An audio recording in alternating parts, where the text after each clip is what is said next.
Italian Prime Minister Matteo Renzi calls for a change of course in Europe over austerity measures in order to bring about growth. Robbie Malabanan reports. With Italy taking over the EU presidency next week, Prime Minister Matteo Renzi calls for changes to Europe's austerity policies and says discussion on the next Commission president could ignore the result of last month's European elections. Al fresco Italy. Hard to believe it's still struggling out of recession, or that 40% of its young people are unemployed. But without growth, Europe won't stand squarely on its feet again, according to Prime Minister Matteo Renzi.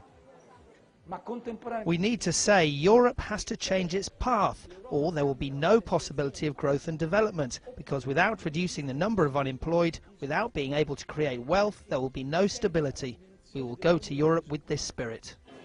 Renzi is preparing for Italy to take over the EU presidency. The change of path he wants is one that eases away from austerity. But there is no question of changing the bloc's budget discipline rules, he says.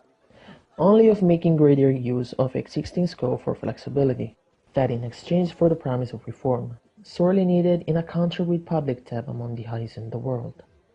On another question vexing the EU at the moment, Jean-Claude Juncker as the next Commission President, Renzi had this to say. Anyone who imagines that the democratic gap which has grown up in Europe would be filled simply by appointing Juncker or someone else as President of the Commission lives on Mars. Renzi's words may provide a few crumbs of comfort for UK Prime Minister David Cameron. His insistence that EU leaders vote on Juncker could set the stage for uncomfortable negotiation.